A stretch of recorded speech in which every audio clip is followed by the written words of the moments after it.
What's up, everybody? Welcome to Gamescast now, episode 105, topic 1. I'm Alex. This is our conversational gaming show that airs every other week, Monday, Wednesday, and Saturday, where I talk about a variety of gaming topics. Now, in this video, I want to talk about Mafia 4. Mafia 4 is a game franchise I personally look at as a franchise that's never quite been able to put it all together. And I think that was honestly the talk of the town when Mafia 3 came out. And I was hearing a lot of that just on the internet in general, saying like, hey, because I've always been interested in those games, but I never played Mafia 1 or 2, but I had heard like, it's like GTA, but it's just never been able to put it all together. I played Mafia 3. I liked Mafia 3. I didn't love Mafia 3. And when it comes to Mafia 4, rumor around the street, again, is that it's definitely happening. It's been worked on for actually quite some time. There has been a couple delays, a couple problems in the studio in general, but overall, it's shaping up to be pretty solid. It's going to be set in Las Vegas in the 1970s. You're going to be able to like buy up land and buy up like businesses to be able to get money. It is a continuation of the story of Mafia 3, which was kind of looked at as one of the better parts of Mafia 3. I think overall, the flashback things, although this game is said to not have flashbacks, it takes place, in the moment, but it does take place over a decade. It takes place over a complete decade, so you'll be able to see things change. And the game is rumored to be in 2021, that the game is going to come out in 2021, right after the launch of Xbox Scarlet and PS5. All pretty solid things. The Mafia games, to me, have always seemed to be games that sound like on paper, they sound really cool. They have to distinguish themselves from GTA. They can't be the exact same thing. And when you're working just in that kind of world, the way those games are built, if you don't do exactly what GTA does, and so you have to obviously be different, and you do your own thing, but you don't do it like wildly fantastic. And really, to be honest with you, those kind of open world games, there's not a lot of major success. Like there's Saints Row, and Saints Row obviously goes down the very cartoonish, very like not taking itself very seriously. And that's successful in a way. It's not like even close to being as successful as GTA, but it's a solid franchise. So, you kind of have to just hope that your game can do that. And that's what Mafia, I feel like, honestly has done. Mafia 3 is not a bad game, but it's certainly not amazing. And I kind of went in with the expectations of, okay, like this isn't GTA. I'm not even a huge GTA fan. I don't play every single game. I have played the last two recent ones, but I don't like adore the franchise. I don't buy it and just play it, and that's my game to play for like a year and a half. It's not like that. So I was willing to give Mafia 3 a chance and be like, all right, well, let's see what it can actually do. And it honestly kind of disappointed me. It did get pretty darn boring pretty fast. There was just like a lack of like energy in that game. And, again, I think it was a solid enough game. I don't think it was a bad game. I think it was probably a boring game, and it wasn't really like a great game at all. I think it was a pretty average overall game.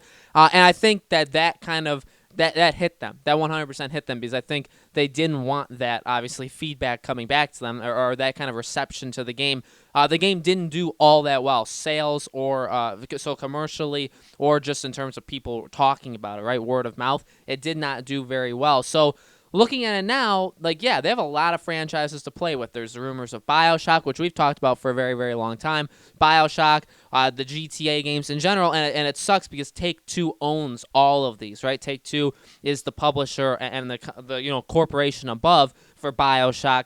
They do the Civilization games. They own Rockstar, so all of the Bully, Red Dead, GTA, all of those games, and they have sports games as well. All of those games are under them. So that does kind of suck, right? Because Mafia 4 comes out, and it's like, well, GTA... And that's another thing, is it's always going to be around a Rockstar game, right? Mafia 4 is going to probably be around the same time. The article I was reading was saying that, like, GTA is years away. I think the next Rockstar game is within a year and a half. So if the plan is to release a Rockstar game and Mafia 4 within, like, even say 12 months of each other, it's going to be talked about. It's just going to be a thing. So I hope it doesn't fall in the same trap as all the other ones. It's like, well, it came out and it's trying to do things different, but at the same time, it just can't really capture its own magic. It doesn't have anything about it specifically that makes it so amazing. Oh, and also Bully 2's out, or also GTA 6 is out. Like, that makes it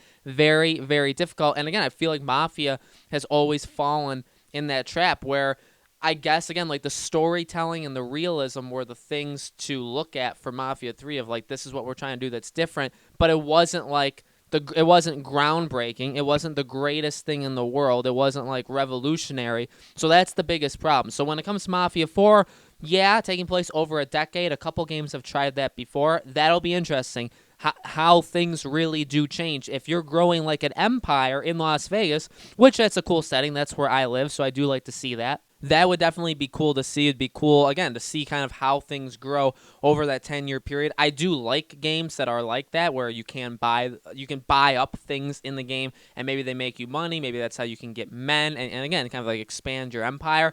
That would be pretty cool. So there's concepts. I mean, and these are all just, by the way, leaks. They're not confirmed. They're not like this is what's going to happen. But if those are true, those are decent enough things. Like, I would feel somewhat confident that this game can be competent. And I think all Mafia games have been solid. They're not awful. Obviously, if you make it to what we now probably assume is 4 games, they have to have done something right. It's just they've never really taken off the ground and been something like truly amazing. You don't hear people talking about Mafia 3 now, right? I mean, even when it came out, there weren't that many people talking about the game because it undersold, it underperformed just in general. So, guys, let me know what you think in the comments below. Are you excited for Mafia 4? What are you expecting from the game? Do you believe these leaks in general? Do you think it's going to come out in 2021? I think that's a solid enough release date. I think that's arguably when this game is going to come out. So I would believe the release date, and I believe a lot of the things that they said in the leaks as well. We'll have to see. I would imagine around E3 time would be when we would start to see this game, so we're not that far from seeing this game being around. If it is actually real, we'll probably see it within the next year, I'd say for sure. So, again, let me know what you guys think about all that in the comments below. Make sure you guys subscribe to our YouTube channel podcast. Now hit that bell icon so you guys know when these videos go up. And thank you, as always, for watching. I hope to see you all on the next topic of Gamescast now.